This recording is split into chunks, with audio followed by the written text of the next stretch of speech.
இந்திய நாட்டின் இறையாண்மையையும் ஒருமைப்பாட்டையும் நிலைநிறுத்தி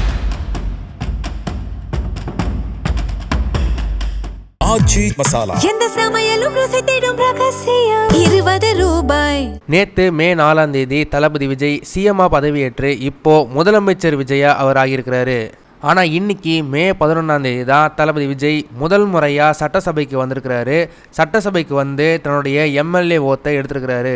ஆனால் விஜய் ஓத் எடுக்கும்போது அவருக்கு ஆப்போசிட்டில் உட்காந்துருக்கிற உதயநிதி ஸ்டாலினோட ரியாக்ஷனை பார்த்தீங்கன்னா விஜய் அவர்களை கண்டுக்காத மாதிரியான ஒரு ரியாக்ஷனை தான் அவர் கொடுத்துருக்கிறாரு. இந்த விஷயம் ஒரு சின்ன சலசலப்பை ஏற்படுத்தியிருக்கு.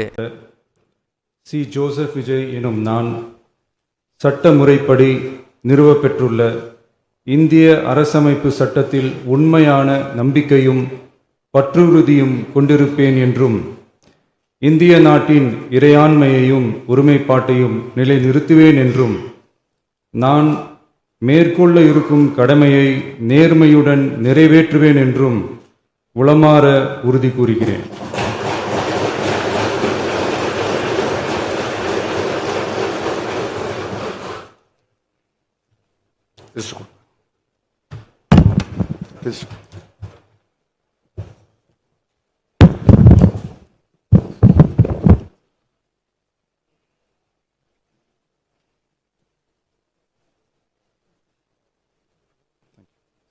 இந்த வீடியோ உங்களுக்கு பிடிச்சிருந்தா மறக்காமல் லைக் பண்ணுங்கள், ஷேர் பண்ணுங்கள். இதே மாதிரி நிறைய இன்ட்ரெஸ்டிங்கான வீடியோஸ் பார்க்க வீ டெக்கிஸ் சேனலை சப்ஸ்கிரைப் பண்ணுங்கள்.